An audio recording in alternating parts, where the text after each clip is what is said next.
Today I want to talk to you about a very critical decision that's in the lead up to the next state election on the 28th of March in New South Wales. The current government proposes to sell the natural monopoly of electricity to a private owner, most likely a private corporation. A lot of people aren't aware of this proposition. Some are, a lot aren't, and there's a few facts we need to get out onto the table because it's a critical decision, as I said. The New South Wales Electricity Transmission and Distribution Network, that is the poles and wires, which allow the electricity to be taken from the generators through the poles and wires and then sent to everyone's house, are currently owned by the New South Wales people. Every person in New South Wales as a taxpayer owns those assets. The government manages those assets on behalf of the people. The reason that governments have traditionally owned such things is because they are what's known as natural monopolies. That is, they are not subject to the natural forces of the market competition.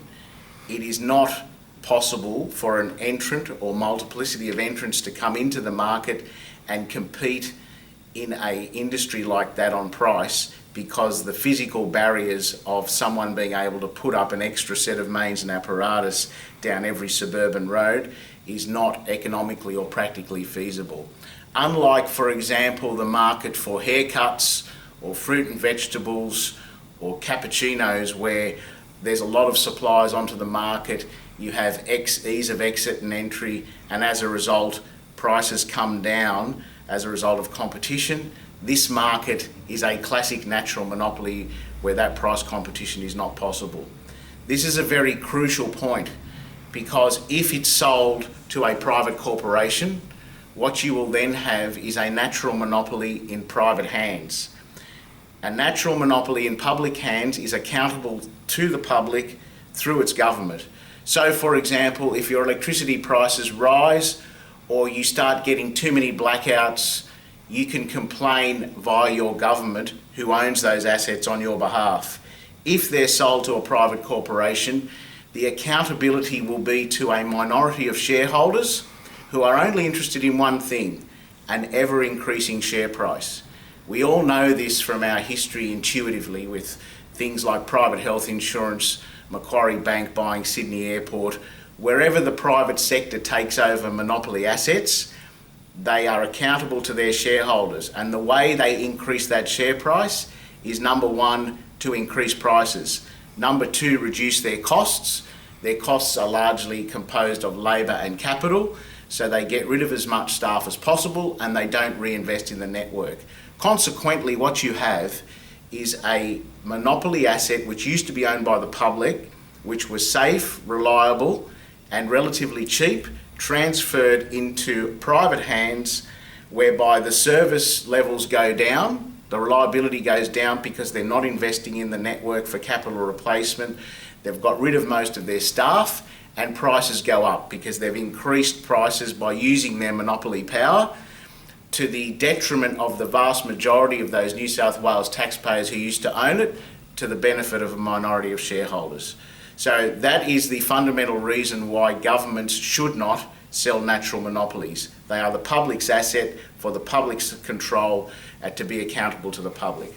I just want to go over some of the structure of the current industry, just for some clarity, so people understand where we are at the moment. The current New South Wales electricity industry is divided up into three sectors. It used to be wholly and solely what we call vertically integrated, from retail through to transmission and distribution back to the generators, was wholly and solely owned by the New South Wales government. Over various periods of time, governments have sold off parts of those networks, the least valuable parts in fact. The generation has been sold off and it is now all privately owned. So the generators that actually produce the electricity from the coal-fired power stations are owned privately. The middle part of the network, the big lump of assets that you see every day when you drive down the road, poles and wires, transformers, the pole transformer, all those things are owned by the public. They are the most valuable part of the network because they form the core asset which allows the electricity to be transmitted from the generation through to the houses. The retail sector is also privately owned. It comprises all the database, the book if you like, of New South Wales customers. And those retailers are supposed to compete on price by buying the electricity off the transmission and distribution networks, companies like Ausgrid and Endeavour, the government-owned entities, and then on-selling it to you, the people. And by buying it off those distributors and on-selling it to the customers, there is a margin in that, and that's how they make their money. That retail market is dominated by three players: Energy Australia, AGL, and Origin Energy, who control about upwards of 90% of the market. As of recently as June, the government deregulated the market so that there is no upper limit on what those retailers can charge. There used to be an upper limit which kept a cap on prices. Those retailers now can charge anything they like.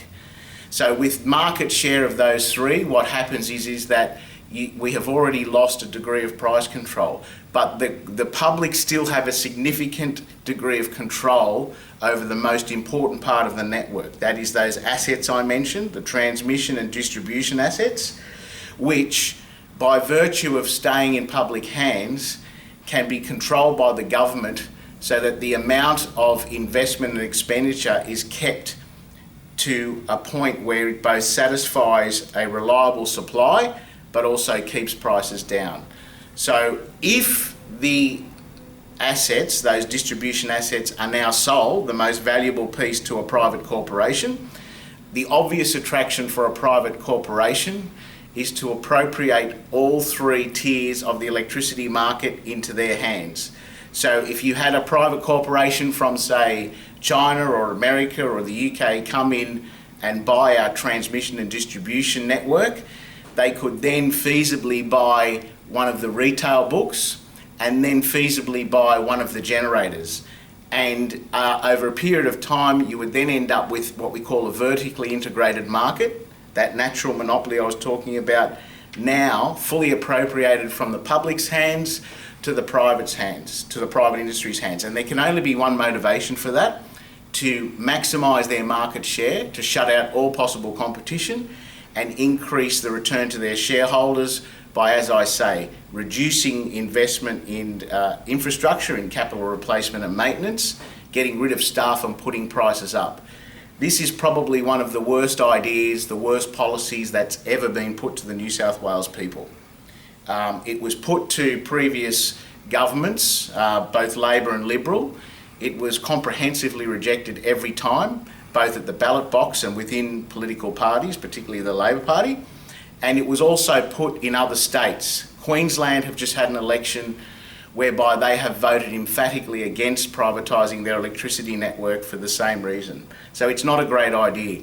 On top of all that, those assets are so valuable and so profitable that they return $1.7 billion back to the New South Wales government every year, which goes back into funding, cross-subsidising if you like, our public services, the ones that everyone rely on day to day, things like schools, hospitals, nurses, teachers and fire stations.